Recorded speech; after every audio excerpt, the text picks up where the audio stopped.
28 maggio 12. Eletti, amici cari, siate miei e fate con gioia la mia volontà. Il mio cuore è addolorato, perché molti sono i ribelli, che fanno ciò che lo offendono. Piccola sposa, molti sono i ribelli, in questo tempo, che non vogliono fare la mia volontà, ma offendono il mio cuore e preparano la loro stessa rovina.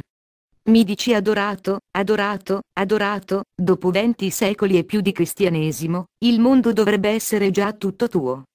Da un capo all'altro, non dovrebbe esserci un solo uomo, che non conosca il tuo sublime nome e lo lodi.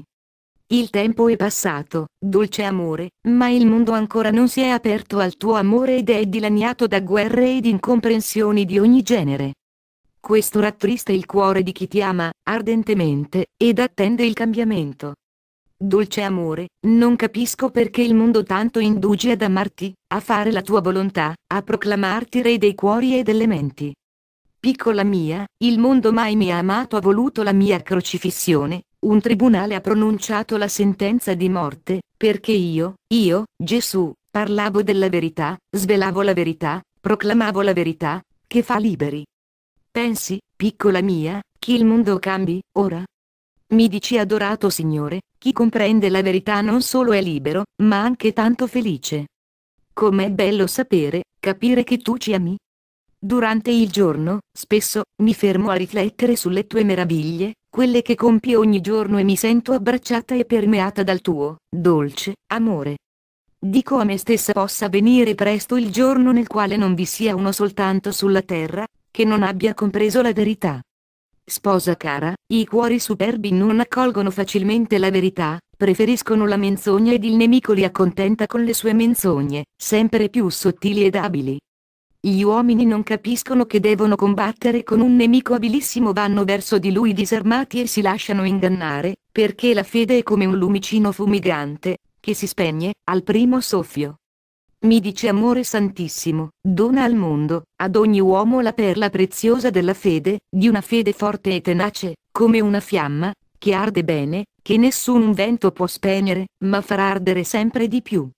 Sposa amata, comprendi bene che non sono io, Gesù, che non voglio dare la fede, sono gli uomini, che non la chiedono, non la supplicano, non si pongono nella condizione di possederla. Piccola mia, un cuore superbo non si mette nella condizione di avere tale dono che richiede umiltà. Piccola mia, l'uomo non ha non perché Dio, non voglia elargire, ma perché rifiuta in continuazione il mio dono. Egli dice e ripete voglio realizzarmi da me stesso e, per farlo, non ho bisogno di nessuno. Non chiedo a Dio, io sono il Dio di me stesso.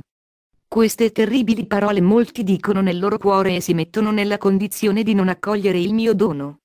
Pensi, piccola mia, che davanti a me, Dio, c'è differenza tra uomo ed uomo? Pensi che vi siano figli e figliastri?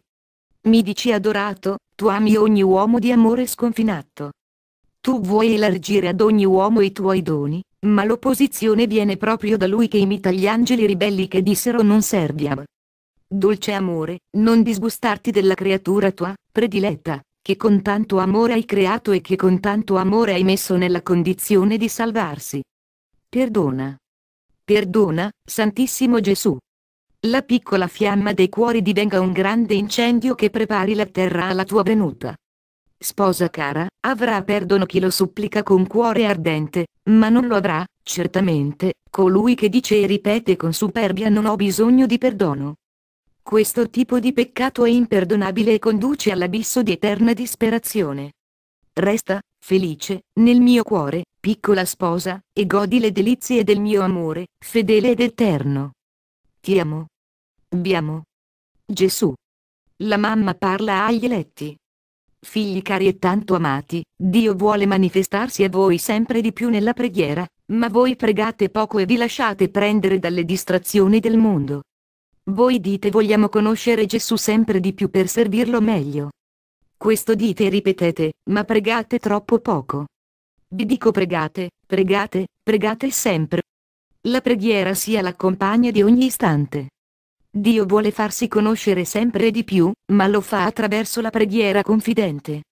Figli amati, più approfondite la confidenza con Dio, più aumenta la vostra felicità e vi preparate a quella del paradiso.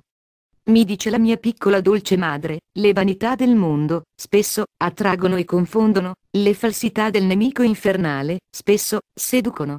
Dolce Giglio, che dia a 100 gradi fragranza al cielo ed alla terra, prendi bene la nostra mano, piccola e tremante, e portaci sulla via di luce verso Gesù. Poi, Madre cara e Santissima, presentaci a Lui con le tue parole di intercessione e certo, saremo accolti dal suo cuore sublimissimo. Figli amati, preparatevi con la preghiera ardente all'incontro, felicissimo, con il giudice perfetto, accogliete a pieno la sua misericordia e non avrete i rigori della perfetta giustizia. Capite che Gesù Santissimo, prima di venire come giudice, perfetto, viene sempre come Re di misericordia. Figli cari, siate pronti in ogni momento, perché Dio può venire all'improvviso, come un ladro nella notte, per ogni uomo.